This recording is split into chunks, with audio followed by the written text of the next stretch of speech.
Schönen guten Tag. Check. Müsste jetzt eigentlich schon mal rauskommen, Check, ne? Ich check, glaube check. schon. Ja. Ich komme auch gleich rüber. Ja, und Bo geil. erklärt uns mal ganz genau, wo wir sind. Nachher sprechen wir über unsere gemeinsame Vergangenheit Ja, und wo wir herkommen. ja, gerne. Jetzt sprechen wir erstmal über Technik. Jetzt sprechen wir über Technik. Ich mach mal einen Schritt, warte mal, ich mach mal einen Ja. Schritt nach hier, damit die Menschen sehen. Radio Walchwil, live Ja. vor Ort. Stark. Na, so, ne, wo wir sind. Wir sind auf dem Zürich Open Air. Da sind wir. So, hier ist die Bühne. Und da ist mein Kumpel Boris Ekambi. Schönen guten Tag. erzähl. Schönen guten Tag im Techniktempel. Herrlich. Stage Left. Stage Left Techniktempel, überprüfen Sie bitte. Pult, Ja, Fader, Knöpfe, dies, das. Hier läuft so alles, was nachher da auf der Bühne steht, zusammen. Hier ist so ein großer Dolly-Schrank, da sind die ganzen Funken drin, Mikrofone, In-Ears, weil die Herrschaften keine Boxen mehr auf der Bühne haben, sondern nur noch so Knöpfe im Ohr. Ja, sehr Antennen, dies, das. Hier unter der Plane kann man jetzt nicht sehen, können wir später nochmal zeigen. Da ist unser Playback-Rack. aber Bo, erzähl mal ganz genau. Also wir sind in Zürich auf dem Zürich Genau, Open Air ich- in Gladbruck und du bist hier mit. Ich bin hier mit Nina Chuba heute. Die spielt hier heute so ein kurzes 60-minütiges Set als letzten Festival-Gig des Sommers, bevor es in den Winter geht auf Tournee. Dazwischen sind noch ein paar Probentage und so. Und waren vorgestern in Graz in Österreich und heute hier in Zürich. Und der Termin steht schon lange, habe ich mir nicht nehmen lassen, meinen Bruder Frankie anzurufen und zu sagen, so Bruder, ich komme da jetzt mal in deine Nähe, lass uns mal treffen. Und ich freue mich so sehr. Wie gesagt, wir gehen nachher nochmal drauf ein, woher wir uns kennen und wie und überhaupt. ja. Ich mache das alles aus der Hand, deshalb ist das ein bisschen Freestyle. Freestyle. Sehr Freestyle gut. kann man sagen. So, Genau. hier bei dir läuft alles zusammen. Also sämtliche Signale kommen hier rein. Genau, die kommen hier rein, werden hier sozusagen einmal geteilt, weil diese Art von Platz ohne den Funkschrank gibt es da draußen nochmal. Da wird sozusagen der Sound gemacht fürs Publikum, der dann da aus der Anlage, der PA kommt. Und ich mache hier sozusagen den Sound für die Musiker. Es gibt immer zwei Tonleute, weil natürlich das, was aus der Anlage kommt fürs Publikum, wenn du hier auf der Bühne stehst, Millisekunden zeitversetzt ist und du könntest nicht spielen, wenn du nicht direkt was entweder durch einen Wedge, also durch einen herkömmlichen Monitor auf dem Boden oder halt die Knöpfe im Ohr in ihr Sound kriegen würdest. Und die Mixe hier am Monitorplatz unterscheiden sich eigentlich im Gegensatz zu dem FOH, Front of House. Front of House. Der Engländer sagt, das Haus ist die Bühne, Front of da draußen. Unterscheidet sich ein bisschen. Also Frank wird nachher die einzigartige Möglichkeit haben, in Ninas Mix während der Show reinzuhören und er wird schnell feststellen, die Stimme ist ganz schön laut. Kann man auch das Schlagzeug lauter machen? Ja, kann man, aber nicht in ihrem Mix. Ja. So, also worauf ich hinaus will, das sind Mixe sozusagen zum Arbeiten, dass die Künstler spielen können, sich hören können, ihre Instrumente hören. Genau. Ja, sehr geil. Alles sehr technisch, sehr digital, wollte ich sagen. Im Aber Gegensatz du machst das ja zu auch schon ein früher. paar Jahre. Ja, ich mache das schon. Also das heißt, du weißt, Knapp wel- 30, glaube ich. knapp 30, ne? Ja. Ja. Du weißt also welcher Knopf welcher ist. Also im Großen und Ganzen. Ja. Es gibt Überraschungen. Sehr gut. Das Sehr sieht gut. alles immer sehr unübersichtlich aus, wenn man von außen kommt, aber Ja. eigentlich ist es kein Hexenwerk. Ich darf da aus eigener Erfahrung sagen, das ist ein Hexenwerk und zwar, das ist schwarze Magie. Ja, das ist richtig. Aber, Aber es ist eben- ungefähr so wie, Ja. ich sag jetzt mal, unsere Mütter vor der Schneider Powerpack-Anlage stehen und auch nicht weiter wissen. Sehr schön. Im Verhältnis ähnlich. Ja, ich verstehe. Ja, sehr schön. Ja, Mann. Warte mal, ich gehe doch noch mal einen Schritt hier raus, um mal auch die Dimensionen zu zeigen. Also, das ist der ganze Backstage-Bereich. Das sind die Videowände, die wir da oben sehen. Genau. Und das da, was man jetzt nur von hinten sieht, dieses Ja. Holz, das ist Teil des Sets von Nina. Das Ah, steht ja. dann nachher sozusagen als Wand hinter der Band und diese Lampen, die ihr da seht, werden rauf und runter gefahren und es wird alles bunt blinken und so weiter und so fort. Wahnsinn. Sag, und wie viel zwischen zwei Sets, wie viel Umbauzeit ist? Knapp eine Stunde. Okay. Das klingt erstmal viel, ist aber nicht so viel, weil, das können wir uns mal kurz angucken, das Set von Nina steht hier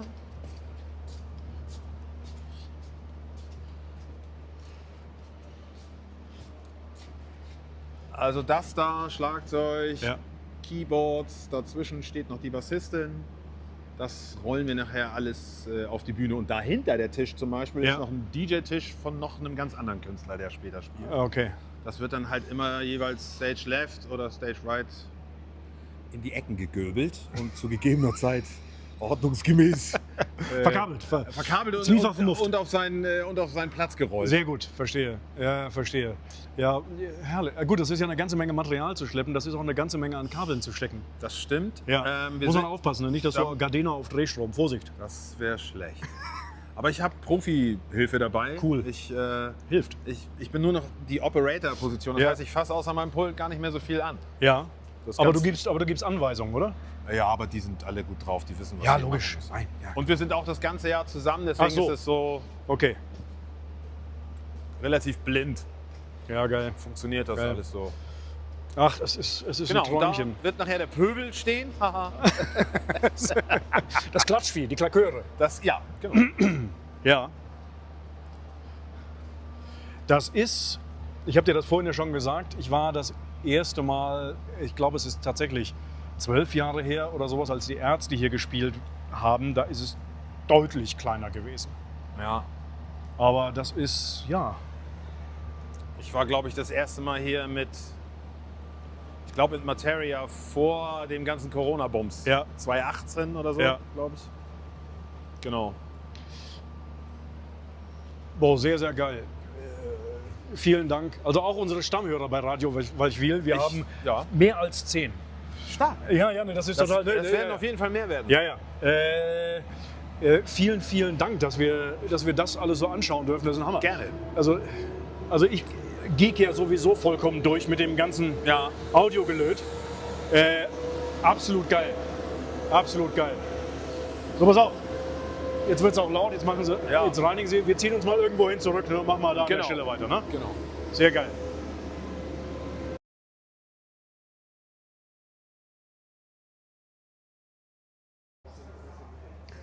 Oh, das ist doch wunderbar. Das sollte so funktionieren. Vielleicht ist jemand von uns nicht so ganz scharf. Also, Das kann ja gar nicht sein. so. Du hast sofort gespürt, wo ich hin will mit dem Ja, das Satz. ist ja- Ne? Das ist das mag die Kamera vielleicht nicht einfangen, aber. Scharfsinn. Boah, wie schön, dich zu sehen, mein Freund. Ja, Mann, freut mich auch. Wir sind in Zürich-Gladbruck. Ja. Ich habe dir vorhin erklärt, wo das ungefähr ist. Ja, Weil du nämlich mit dem Bus aus Graz gekommen bist. das ist richtig. Wir sind auf dem Zürich Open Air. Und du bist unterwegs als Teil der Band von Nina Chuba. Genau. Das ist sehr, sehr geil. Aber wir kennen uns überhaupt gar nicht von Open Air Festivals. Das ist auch richtig. Ja. Vielleicht, wenn man genau hinhört, vielleicht hört man das, dass wir beide Wenn man- aus der gleichen Gegend kommen. Wenn man uns genauer zuhört, hört man, dass wir nördlich der Elbe Ja. lokalisiert sind. Ja, südlich der Elbe ist Nordafrika. Das ist richtig. Sizilien. Sizilien. Nee, wir Genau. kennen uns tatsächlich aus Hamburg und haben zusammen mal, also ich mehr recht als schlecht, aber mal tatsächlich den Helm aufgesetzt Ja. und dem Ei hinterhergejagt. Ganz genau. Mehr oder weniger. Haben zusammen American Football gespielt und haben uns dann auch nie so richtig aus den Augen verloren, was ja auch noch ganz lustig ist. Ne? Also wir haben nie zusammen gewohnt, aber in der Zeit, in der wir jung waren, Ja, das ist im letzten Jahrtausend gewesen, das ist richtig. war vielleicht muss man auch unseren Hörern und Zuschauern und den Hörerinnen und Zuschauerinnen von Radio Walchwil, also Ja. wir haben mehr als ein Dutzend. Ja. Mal so ein ganz klein bisschen was über Hamburg in den 80ern und 90ern erzählen. Ne? Ja, also du bist ja in Ahrensburg groß geworden. Ich bin in Ahrensburg groß geworden, genau. Ich in einem Stadtteil namens Stalzhoop. Ich weiß nicht, ob es was Vergleichbares in Kannst du niemandem erklären. Okay. Kannst du Also niemandem ein erklären. Hochhaus, Sozialbau-Wohnungsviertel errichtet in den frühen 70ern, glaube ich. Ja, genau. Ja, ich glaube ja, oder Mitte der 70er irgendwann war das fertig. Ja. Damals hochmodern, Ja. heute nee.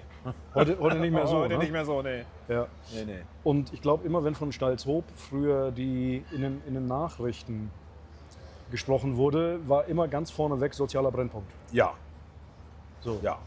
Da gab es natürlich auch andere Viertel in Hamburg, aber da hat man sich gerne drauf gestürzt, glaube ich. Ja. Ich glaube gar nicht, dass das so viel schlimmer war als Möbelmannsberg. Möbelmannsberg oder selbst Einsviertel oder keine Ahnung, aber ja. Ja. Ja, oder in Arnsburg wäre das gewesen, Hermann-Löhns-Straße und Gerhard-Hauptmann-Straße. Ja, ich höre So, davon. ne, das war ungefähr so. Und das ist interessant, also wir als Arnsburger, ein bisschen weiter noch, also Walddörfer raus, Walddörfer und dann noch ein Stück weiter und dann waren wir da. Wir als Arnsburger haben uns ja überhaupt gar nicht nach Stalzhoop getraut, weil wir gekriegt haben.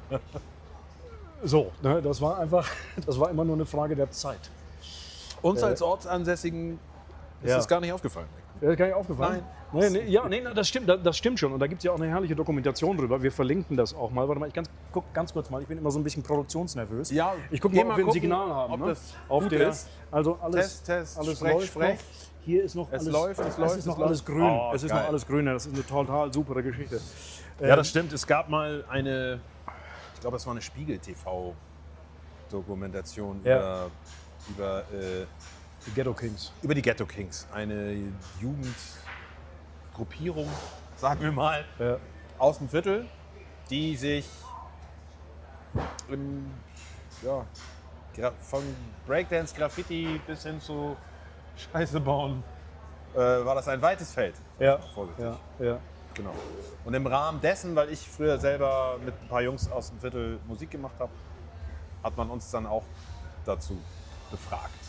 Es gibt also wie gesagt, wir verlinken dann die Doku auch nochmal. Es gibt da wirklich ein paar sensationell geile Aufnahmen, die natürlich für mich auch ganz besonders sensationell sind, weil da viele Leute dabei sind, die ich kenne. Ja. Also du oder Brian, von Brian haben wir genau. vorhin schon gesprochen. Genau. Aber da gibt es unter anderem da eine Aufnahme, da sitzt du an einem Mischpult. Das ist wunderbar. Nein, wir sind ja hier mitten Im Festival. Haben wir jetzt genau. Erdbeer? Nö, Becher das glaube ich ja im Bild? vielleicht. Nee, Aber, okay, aber wenn, das ist ja alles Wirklichkeit. Es ist Ne? live. Das ist live, ganz genau. Ja. Da sitzt du an einem Mischpult. Ja. Das stimmt. In dem Tonstudio, im legendären Studio Container Records. Ach Quatsch. Ja, das ist da, wo wir da sitzen. Das ist tatsächlich Container Records in Bramfeld. Ja. Wo so illustre Geschichten wie Fettes Brot, 5 Sterne Deluxe, Stieber Twins haben da mal aufgenommen, unter der Leitung von Mario von Acht. Der war da damals sozusagen der Kreativdirektor, sag ich mal. Und auch an den Knöpfen, dem habe ich früher immer über die Schulter geguckt. Und so bin ich zu dem Ganzen, was wir eben schon gesehen haben, eigentlich gekommen. Also ich habe es gar nicht gelernt. Ich bin kein...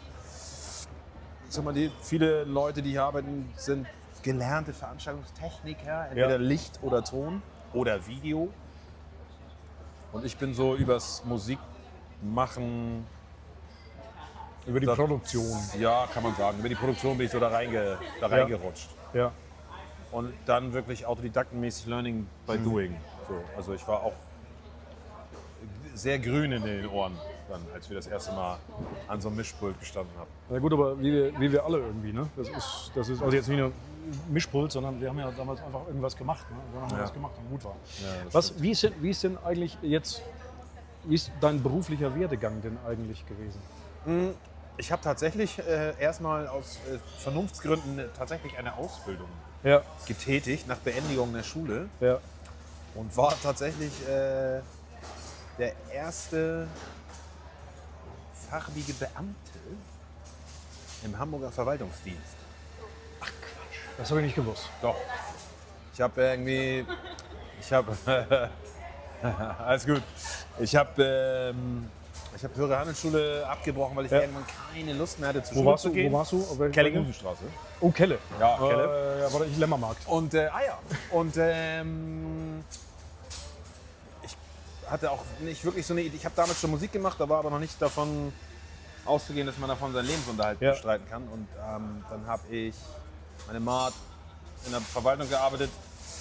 Meine Vorstellungskraft von Berufswelt teilte sich auf in Kfz-Mechaniker oder Bürokaufmann. Ja. Dachte ich so, okay, Bürokaufmann. Meine Mutter so, ja, dann werd doch Verwaltungsfachangestellter. Ich so, okay, was muss ich da tun? Ja, eine Bewerbung schreiben, das habe ich gemacht. Mich beworben als Verwaltungsfachangestellter und habe einen Einstellungstest gemacht. Dann hat man mich gefragt, ob ich nicht eine Beamtenlaufbahn anstreben würde. Die Ausbildung ist ein halbes Jahr kürzer und es gibt gleich volle Bezüge. Habe ich gesagt, das hört sich gut an. Und schwupp war ich... Sie hatten mich bei voller Bezüge. Und schwupp war ich Regierungsassistent Anwärter. So hieß das tatsächlich. In welchem Bezirk? Ich habe in der Hamburger Straße... Ja, in der, Barmbek. Ja, Nord. also meine Hauptbehörde war die Behörde für Arbeit, Jugend und Soziales, BAJS, BAG, irgendwie so. Ja. Das war so der Ja. Kopf. Ja. Und dann habe ich in den 2 Jahren, wo ich gelernt habe, war ich mal im praktischen Bereich keine Ahnung, im Büro in der Volkshochschule in Farmsen.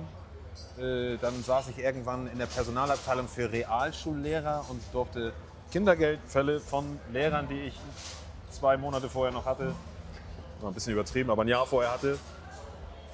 Genau. Dann war ich irgendwann Anfang der 90er fertig damit. Dann mussten alle Leute, die übernommen wurden und jetzt keine Einser-Schüler waren und sich aussuchen konnten, welchen Job sie machen konnten, da gehörte ich nicht zu, mussten 1990 in die Ausländerbehörde. Ich? Ja, 1990, in die Ausländerbehörde. Amsingstraße, Oh, Ausländerbehörde, Asylverfahren. na, Und da habe ich relativ schnell festgestellt, so, das ist nicht so meins irgendwie. Und also erstmal der Job da nicht, da gab es wirklich komische Sachen passiert. Und dann habe ich irgendwie auch mit 21 so gemerkt, so, okay, ich habe jetzt Schule gemacht, ich habe eine Ausbildung gemacht. Und das ist jetzt so mein das Job. ganze Leben. Nee. Du warst da aber dann schon verbeamtet, oder? Nee, Oder nee, pass auf. Anwärter. Pass auf. Ich hatte tatsächlich einen Autounfall 1990 Ja. und bin nicht ins Beamtenverhältnis übernommen worden, weil die Angst hatten, dass ich mir irgendwie nach 2 Jahren sage, au, ich kann nicht mehr, weil dann Ja. musst du ja als Beamter weiter bezahlt werden sozusagen. Ja. Und bin dann ins Angestelltenverhältnis übernommen Ja. worden. Im öffentlichen Dienst. Im öffentlichen Dienst, genau. Ja. Ja. Und das habe ich dann noch so ein halbes Jahr gemacht und dann habe ich noch unter Konsultierung des Erziehungsberechtigten gesagt, mal, nee. Und dann habe ich tatsächlich angefangen mit Mario Kuhlmann, mit dem DJ von 5 Sterne Deluxe, bei einem Ladengeschäft namens Yo Fashion. Wo war das? Das war am Anfang noch in der Himmelstraße, Ja. Ecke Alsterdorfer. Da habe ich lange gewohnt. Und ist dann erst Thomsen hat doch da auch gewohnt. Ja? Sven Thomsen hat da irgendwo auf dem Hinterhof gewohnt. Den habe ich da ständig gesehen. Da gab okay, da, Egal, auf jeden Fall gab es da um ja, die Ecke. Winterhude. Dann, genau, Winterhude. Da gab es so einen Laden, das war halt so Anfang der 90er, keine Ahnung, Cypress Hill und Ja. PMD-Pullover, aufsteckbare Goldzähne, Bold Jeans aus London. Aufsteckbare Goldzähne. Dosen, Würde ich heute viel Geld für ausgeben. Ja, Sprühdosen, so. Das war so ein, es gab damals noch keine Marken oder so Ja. in dieser Musikrichtung. Ja. Also, beziehungsweise man konnte sie hier noch nicht beziehen. Und das war sozusagen der Einstieg in die Modewelt, ist ein bisschen übertrieben, in den Einzelhandel, aber modeseitig. Und dann habe ich eigentlich immer parallel zu Musik auch in irgendwelchen Läden gearbeitet. Ja. So richtig losging, also mit so Selbstständigkeit bei mir und freiberuflicher Arbeit ging das irgendwie los 1997. Da gab es eine legendäre Release-Party im Docks in Hamburg von Dynamite Deluxe. Und seitdem fahre ich irgendwie mit Bands und Acts durch die Gegend. Ich habe ganz lange, wie gesagt, also ich komme, was das betrifft, so ein bisschen aus der Eimsbusch-Blase, wenn Ja. das Leuten ein Begriff ist. Also Semi Deluxe, Dynamite Deluxe, Beginner, Jan Delay habe ich ganz lange gemacht. Ich habe früher sogar mal 1-2 Front of House Mix gemacht, also den Mix fürs Publikum. Und das ist dann über die Jahre alles so, also gerade was jetzt so Beginner, Semi und Jan betrifft, das war ja alles nicht abzusehen. Das ist Nee. alles so groß geworden Ja. und so bekannt mit der Entwicklung auch von deutschsprachiger Hip-Hop-Rap-Musik, dass wir heute hier sitzen und uns treffen und ich mit 54 Lenzen immer noch auf Festivals bin und macht auch Spaß. Ja, das ist, Voll. es ist super geil. Super Ja. geil. Also vor allen Dingen, wenn man eben ganz genau weiß, wie die Anfänge waren. Genau. Wie es in Hamburg auch entstanden ist. Hamburg ist schon immer eine Musikstadt gewesen. Genau, das stimmt. Also Ich gucke nochmal. Ja, guck noch mal. Erzähl du weiter. Guck noch mal Also nach, ja. ist eine Musikstadt gewesen. Da hattest Musikstadt du, gewesen, einen, also es kleinen, gab- einen kleinen Einwand hattest du da. es gab, nee, ich habe keinen Einwand, sondern es gab natürlich vor uns, also vor der,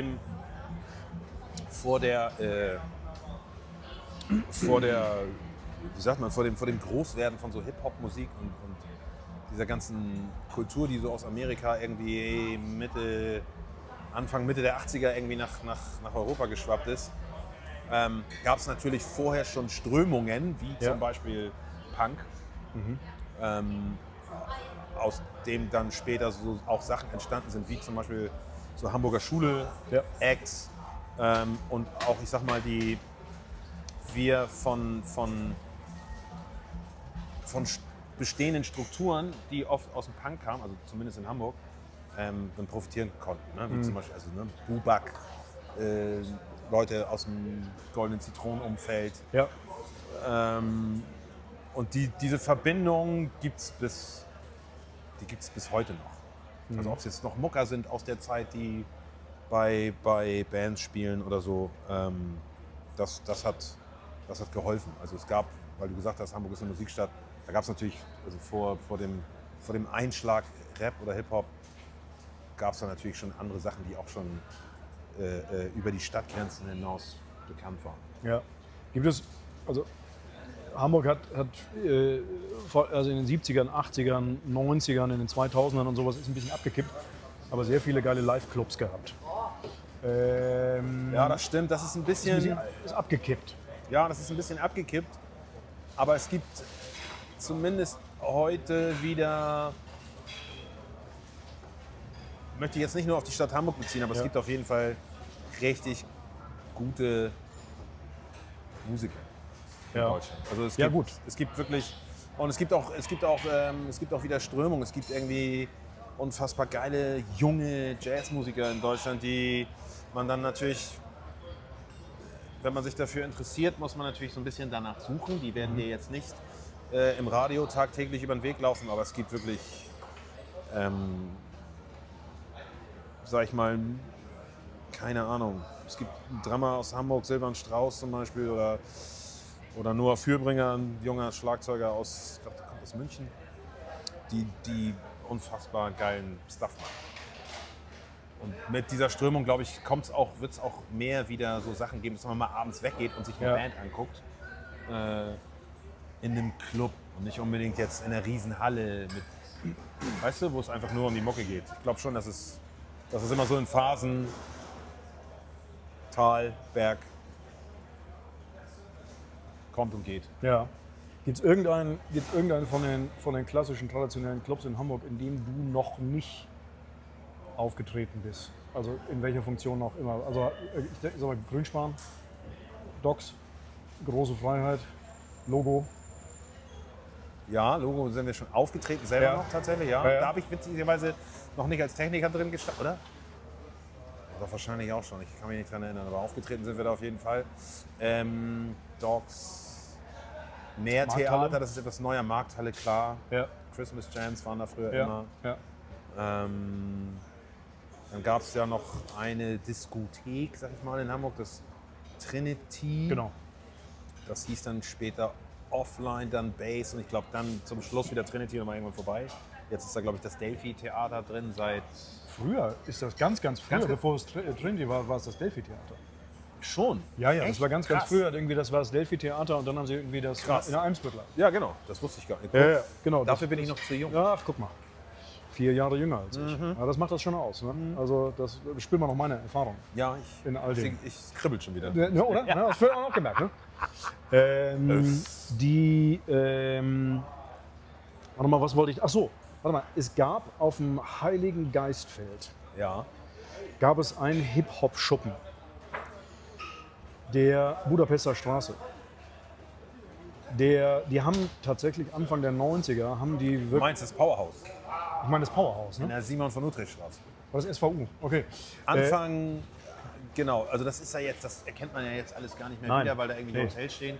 Ja. Und da mal gegenüber war eine Araltankstelle. Und das Powerhouse war, glaube ich, ursprünglich der Eisenbiegerladen der Herrschaften von der Reeperbahn. Das ist ein umgebauter So war das. Fitnessclub gewesen, Genau. deswegen hieß das Ding Powerhouse. Da hat Sven Wicklow an der Tür gestanden. Ich glaube, Genau, mit- Marcel hat da, glaube ich, auch mal an der Tür gestanden. Ja, Brian, Ja, dann später mit Sven und Human und Humayun zusammen. ja. Genau. Das weiß, also ich habe erst vor ein paar Jahren tatsächlich meine Liebe für klassischen Hip-Hop entdeckt. Das war meine große Liebe über eine Dokumentation, The Defiant Ones, Ja, über Dre, NWA und Jimmy Iovine. genau. Mördergeil, Ja, wirklich mördergeil. Machen wir auch empfehlenswert. Machen wir Kann man auch, sich ja, mal ist angucken. unglaublich. Ist unglaublich. Und da waren wir nicht so oft, wir waren dann natürlich also eher so also Madhouse und Ja. solche Geschichten. Ne? Ja. Madhouse könnte man schon die Nerven verlieren. Das war herrlich. Ich war, witzigerweise war ich da, ich glaube, Nee. ich war da einmal drin. Ja. Nee, Ich war dann, wenn ich Ausflüge Ja. getätigt habe Ja. in meinen jungen Jahren, Ja. dann war ich im Front im Front. und hab mal so, Ja. ich hatte damals noch sehr viel Scheuklappen auf, was so Ja. Mucke betrifft. Da gab es nicht, außer Hip-Hop links und rechts gab es noch nicht viel. Ja. Aber ich weiß, dass ich durch die Verbindung zu Container Records, die auch eine Filiale auf der Reeperbahn hatten und auch bekannt dafür waren für House und Techno, Ja. Schallplatten, gab es natürlich Verbindungen, wenn jetzt irgendwie, keine Ahnung, wen habe ich denn da gesehen? Todd Terry oder Frankie? Ich glaube, Todd Terry habe ich mal gesehen Ja. im Front. Und Boris Lugosch habe ich mir auch mal gegeben Ja. im Front. Also jetzt muss man dazu sagen, für all diejenigen, die nicht, also die wenigsten wissen das. Ein Front. legendärer Hausladen, Hausmusik. Ja, Laden. und legendär für was auch noch? Also eine eher spitze Klientel. Ah ja, verstehe. Ja, das ist richtig. Es war hauptsächlich eine Und Schwulendiskothek. Schwulendiskothek. So ganz genau, so mit Boxen an der Seite, mit Darkrooms an der Seite. Ja. Und wo aber dann Ich hatte tatsächlich... damals nur Augen für die Tanzfläche und das DJ-Pult. Außerdem waren wir jung, das war ja auch alles. Nein, es war wirklich, wir sind ins Front, wirklich, wenn irgendwas Geiles da gespielt hat. Irgendwie so. Ne? Ja, und, genau. so, und dann haben wir noch das Third World gehabt, Amsingstraße. Genau, Da ging auch was mit dem Kino unten. Ja, Third World, sehr, ja, da haben wir legendäre Partys gefeiert. Ja. Auch mit den hiesigen Menschen aus dem Ballwerfclub, in dem Ja, das stimmt. Ganz genau. Ganz genau. Das war ja sowieso immer ganz lustig, weil wir zu den, also ich sag mal Ende der 80er, so bis Mitte der 90er, sind wir ja immer so in Herden in der Stadt rumgezogen. Also Ja, von das ist- Freitag, Samstag. ja, das ist richtig. Und du warst also immer irgendwo, es gab halt bestimmte Clubs in Hamburg, da wusstest du, da sind dann alle. Irgendeiner ist da. Irgendeiner ist da. Deshalb gab es ja auch, wenn es irgendwo Ärger gab, war ja nie ein Problem, weil immer irgendjemand da war. Irgendjemand war immer da und wir haben auch schon Sachen auseinandergenommen. Ja, Also ja. jetzt keine Menschen, sondern Nö. so Clubs. Ja, nö, auch. Ich wir kann haben mich daran gefeiert. erinnern, dass wir waren noch irgendwann mal Weihnachten Ja. irgendwo da draußen in Bargte Heide. Kannst du dich da Alter Schwede, in Bagdad. Da sind wir rausgefahren. Das war, dass du das noch. Das weiß ich noch. Da sind wir rausgefahren. Bagdad Heide ist in Schleswig-Holstein, Ja. nicht weit entfernt von meiner Heimatstadt Ahrensburg. Und da sind wir rausgefahren und das ist das legendäre Sektfrühstück meines alten Freundes Enno Werner gewesen. Das Sektfrühstück ist dann geworden zu einer Abendveranstaltung. Ah ja, okay. Und da waren wir, das war im Ich weiß nicht mehr, wie das hieß. ich weiß noch, wie es ist, das Atahualpa in Bagdad Heide. Und da haben wir, ich weiß nicht, mit wie vielen Leuten wir da Ja, waren, wir waren ganz schön viele. vollständig die Nerven verloren. Vollständig die Nerven verloren. Da und dann gab es auch noch, wie hieß der denn? Hall of Fame. Hall of Fame. Hall of Fame, auch das muss man sagen, Hall of Fame waren die ehemaligen Lagerräume Ja, inklusive Waschräume unter einer Tiefgarage in der Amsingstraße hinterm Hauptbahnhof in Hamburg. genau. Und da machte irgendjemand einen Club. genau. Dann haben die aufgemacht, 89 oder so. Ja. Und die spielten im Prinzip nur Schlager. Also die spielten, ich war noch niemals in New York und sowas. Und, also all das, was überall nicht gespielt wurde. Und Ja. Rock und Neue Deutsche Welle und hast Ja, du ja, nicht alles gesehen. Mögliche. Regelmäßig die Nerven verloren. Da haben wir auch, ja, kann man sagen. Das ist auch etwas, weißt du, die Zeit, in der wir in Hamburg aufgewachsen sind, Ja. groß geworden sind, Ja. größer geworden sind, das kannst du ja auch niemandem mehr vermitteln. Du kannst ja niemandem mehr, also wenn ich beispielsweise, meiner Schweizer Familie oder Freunden erzähle, Ja. pass mal auf, ja, erzähl doch mal was aus Hamburg. Und dann erzählst du und dann gucken sie dich alle an und sagen, du spinnst doch. Das kann doch nicht sein. Das habt ihr doch nicht gemacht. Ja Gott, Entschuldigung mal, es war Hamburg in den 90ern, aber sicherlich haben wir das gemacht. Ja. Aber selbstverständlich haben wir das gemacht. Ja, das war auf jeden Fall eine gute Zeit. Also Ja. ich finde, wenn du bist ja jetzt in der Schweiz und Ja. ich habe jetzt aber einen 16-Jährigen in Hamburg Ja, und das ist schon so interessant zu sehen, was der so, der geht natürlich noch nicht in Clubs und ist Ja. nachts weg und so. Aber das ist sehr witzig zu erleben, wie der das so erlebt. Jetzt. ist es gesitteter oder ist es Ich glaube, das kann er gar nicht, das kann ich gar nicht beurteilen, weil Ja. der wird das wahrscheinlich genauso wild empfinden wie unsere Ja. Jahre. Aber er wird merken, wenn er dann losgeht in irgendwelche Clubs, ja, das ist halt anders. Das Ja. kann er auch nicht, wird er auch nicht beurteilen können, aber naja. Es ist anders. es Es ist anders geworden, gewesen. auf jeden Fall. Ja, das stimmt. Wir hatten vorhin, als wir uns dann gesehen haben, haben wir noch so ein paar Themen am Wickel gehabt. Da würde ich ganz gerne mal wieder drauf zurückkommen. Ja. So ein paar von den Hamburger Jungs von damals, mit denen wir. Das Schöne ist ja, dass wir also du ja sowieso, weil du noch in Hamburg bist, Ja. mit vielen Leuten noch direkt Kontakt hast. Ja. Ich von den alten Football-Jungs noch viel Kontakt habe. Mhm. Und dann hast du aber vorhin eben eine Geschichte erzählt, ein sehr, sehr, sehr, sehr guter gemeinsamer Freund von uns, Ja. René Ja. Akolatze. Genau. So, Grüße. Grüße, René. Renés Vater Ja, war Guy Akolatze, genau. war der hat gespielt beim ersten FC St. Pauli Genau. in der ersten Mannschaft. Bundesliga, zweite In der Bundesliga? ersten Bundesliga. In der ersten Bundesliga und war der erste farbige Spieler, Bundesliga-Spieler, Profi in Deutschland. erste farbige Bundesprofi in Deutschland. Genau. So, die wohnt jetzt in Paris. Guy wohnt in Paris. Erzähl die Geschichte. Und ich 15, 16, irgendwann habe ich René getroffen. Ja, Damals hat man noch Telefonnummern aus diesen gelben, dicken Büchern gesucht. ja, Ich habe noch zu Hause gewohnt und habe immer den Nachnamen vor mich hingebrabbelt. Und meine Mutter kam irgendwann aus dem Wohnzimmer und meinte, was sagst du da? Ich sage, Akolatze. Dann ist ihr die Kinnlade runtergefallen und sie meinte, das muss der Sohn von Guy sein. Das war ein Freund von deinem Vater. Und war auch so, Ja. wussten wir natürlich nicht.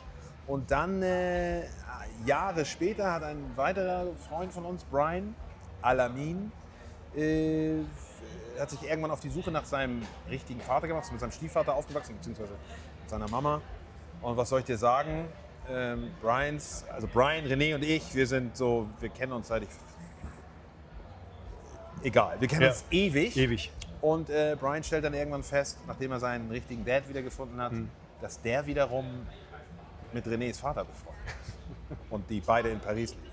Also das ist schon, mein Dad lebt leider nicht mehr, wenn der das Ja. wüsste, der hätte wahrscheinlich Tränen in den Augen. Ja, Ja, das ist witzig.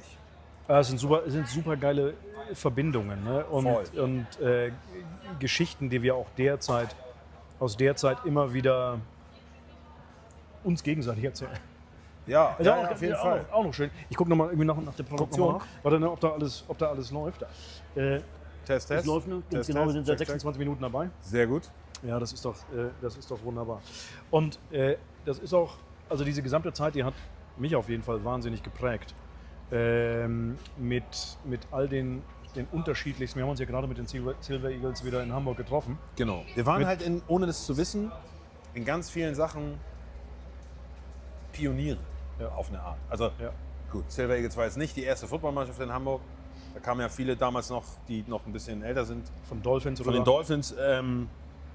Aber ob es jetzt Sport war oder die Mucke, Klamotten, ich meine die Turnschuhe, die wir heute tragen oder die unsere Kids heute anziehen, Air Max 90 zum Beispiel, die haben wir damals schon gerockt und einfach, wenn man so zurückblickt, auf jeden Fall eine Zeit, die man nicht die man nicht missen möchte. Nee. War schon cool auf jeden Fall. Nee, die hat uns erzogen. Und also Ja. nicht nur Pioniere, irgendwie so was Klamotte und so und Musik anbelangt, sondern auch Pioniere. Ich weiß nicht, ob man Pioniere dabei sagen kann, aber auch so, was das sozial-gesellschaftliche anbelangt, ne? Weil das war einfach heterogen, das Ganze. Ne? Ja, das das war stimmt. einfach, wir haben alle irgendwie für eine Sache und wir haben Spaß und all das und das war scheißegal, wo du herkamst, das war scheißegal. Ob du Geld hattest oder kein Geld hattest oder was auch immer. Und es war noch, und das mag sich heute sehr, sehr archaisch anhören, aber wenn dann einer zum Football gekommen ist, der gesagt hat, ich weiß nicht, es ist mal einer gekommen, Toni Hensler. Toni Ja. kennst du auch noch, Ja, Toni, Pumper-Toni. ja, kenn ich. So, Klar. Toni kommt und Toni sieht aus wie der Hulk. Ja. Ne, irgendwie hier setzt irgendwie Trapez an und Ja, sowas, ja, ne, und so und all das und sagt, was macht ihr hier, ihr Spinner? Lass mich mal mitmachen und sowas, ja, ne? ja. Ich tue euch mal ein bisschen weh. Und Toni hat dann bei uns gespielt und hat sich dann auch als echt netter Typ rausgestellt. Mhm. Aber dann hat er beim ersten Training dann weinend auf dem Rücken gelegen. Ja. Und weil wir erstmal gezeigt haben, pass mal auf, so sieht es hier aus, so ist das. Und das war damals, wir haben das relativ viele Sachen selbst in die Hand genommen. Ja, Ich will nicht von Selbstjustiz sprechen, aber viele Sachen selbst in die Hand genommen. Und Ja, das war auf- direkter. Ja, das stimmt. Und also witzigerweise, ich war ja damals sozusagen ich sag mal jetzt so 30 Jahre zurück, da machen dann 4 Jahre vielleicht dann doch schon einen Unterschied so. Also Ja. ich war ja eher einer der Jüngeren und das ist mir jetzt aufgefallen, als wir uns da alle wieder getroffen haben. Schon witzig, was so eine Verbindung macht. Ja, ja. Selbst wenn man da jetzt nicht mehr oder nur, ne, jeder für sich vielleicht nur sporadisch dauerhaft mit 2, 3, 4 Leuten Kontakt hat, aber den ganzen Haufen da wieder zu sehen, Ja. das war schon lustig. Ja, ja, das ist eben und über die ganze Zeit. Also nochmal, wir reden von Ende der 80er, Anfang der 90er. Ne? Das Ja. ist ja auch ein bisschen her, das Ganze. So, pass auf, wir sind jetzt ungefähr eine halbe Stunde dabei. Ich würde noch mal gerne auf das Thema Musik irgendwie Ja. zurückkommen, wenn das für dich okay ist. Wir haben vorhin die ganze Technik gesehen, die du da hast. Wir haben, Genau. wir haben gehört, mit wem du unterwegs gewesen bist. Wir haben gehört, was für musikalische Wurzeln du hast. Hast du denn jetzt irgendwelche musikalischen neuen Projekte, über die du sprechen willst oder irgendwelche Ideen, die du hast, wo du sagst, das will ich nochmal machen? Ich selber nicht mehr. Witzigerweise wird meine alte Combo Easy Business eine Rap-Gruppe aus den, man kann schon sagen, aus den späten 80ern, frühen 90er. Ja. Wir werden tatsächlich am 27.12. Nochmal einen zum Besten geben in der Markthalle in Hamburg. Legendäre Konzertlocation. Im Rahmen des schon geschehenen Releases von dem Sampler Eine Stadt wird bunt. Das hat folgenden Hintergrund. Ein paar Jungs aus der Graffiti-Szene in Hamburg haben, das ist bestimmt schon 5, 6 Jahre her, wenn das überhaupt reicht, haben die sich überlegt, ey, wir müssen das irgendwie dokumentieren, so die Graffiti-Historie in Hamburg. Haben mit Hilfe von natürlich ganz vielen Quellen aus der Szene ein lesenswertes und anschauenswertes Buch an den Start gebracht, der sich so mit der Graffiti-Historie befasst, die natürlich parallel zur Musik, die natürlich auch stattgefunden hat, entstanden ist. Wie heißt das Buch? Hast du Und das Buch heißt Eine Stadt wird bunt. Eine Stadt wird bunt. Genau. Ja. Und dann gab es dazu eine sehr erfolgreiche Ausstellung im Museum für Hamburgische Geschichte. Das fand ich vorhin super. Das muss man sich mal auf der Zunge zergehen lassen. Das Museum für Hamburgische Geschichte macht eine Graffiti-Ausstellung. macht eine Graffiti-Ausstellung. Also was das für einen Stellenwert auch hat. Ja. Ne? Also da ist Klaus Störtebecker ist da drin. Genau. Und wir. genau. So, Das stimmt. Ja, das stimmt. Und das ist die erfolgreichste Ausstellung aller Zeiten in diesem Museum. Das ist so geil. Und jetzt haben sich die Jungs halt überlegt, oder jetzt vor einem Jahr, 2 haben sich überlegt, ey, wir könnten eigentlich noch, da ist ja auch noch Musik parallel dazu passiert, lass mal einen Sampler machen. Ja. Und da sind jetzt natürlich auch Leute drauf, die man heute kennt. 5 Sterne Deluxe, man kennt Jan Delay, man kennt die Beginner. Aber da sind auch viele Sachen drauf, die kein Mensch mehr auf dem Zettel hat, weil die einfach in einem sehr lokalen Rahmen stattgefunden hat, bevor, sag ich mal, die Musik das über die Stadtgrenzen hinaus irgendwie geschafft hat. Und im Rahmen dieses Ereignisses hat man uns gebeten, doch mal zu eruieren, ob wir da nicht noch mal auftreten wollen. Und ich habe das erst so nicht beneint und auch nicht bejaht und habe dann meine Jungs angerufen und die haben gleich gesagt, ja, machen wir. Und das habe ich jetzt davon. Ja. Wir müssen noch mal auf die Bühne. Geil. Und ins Mikrofon husten. Werden natürlich ganz viele Leute sein. Das wird jetzt kein Easy Business Konzert, sondern wir spielen ja irgendwie 3, 4 Nummern. Vielleicht werde ich meinen Sohn noch mitnehmen als Staffelholz-Übergabe, weil der ist, was das Rappen betrifft, der ist jetzt 16, der ist richtig gut. Er hat für Nina was gemacht, hast du erzählt. Ja, er hat neulich bei einem Konzert auf dem San Remo Festival, das ist in Weze, an der holländischen Grenze in Deutschland. Da gibt es so einen Part in einem Song, der vom Band kommt, weil der Feature-Gast Chapo oft natürlich nicht da sein kann. Und Nina hatte schon mal die Idee, ey Malik, dann mach du das doch. Und beim ersten Mal hat er sich nicht getraut und diesmal hat er sich für 2 Stunden im Bus zurückgezogen, hat sich den Text drauf geschafft und stand dann kurz vor Showbeginn neben mir und hat gesagt, Vater, gib mal in hier Knöpfe ins Ohr, ich mach das. Und dann saß ich mit etwas Pipi in den Augen am Monitorplatz, weil ich dachte so, das kann doch nicht sein. Da steht der kleine Scheißer, dem man vor nicht allzu langer Zeit noch die Buchse gewechselt hat und rotzt vor 25.000 Leuten ins Mikrofon. Das war schon, als wäre es nichts. Ja. So. Ja. Danach hat sie ihn dann eingeholt. So 2 Tage später meinte ich so, und hast du das nochmal angeguckt? Ich kann das nicht sehen, ich muss es erstmal verarbeiten. Okay, alles klar.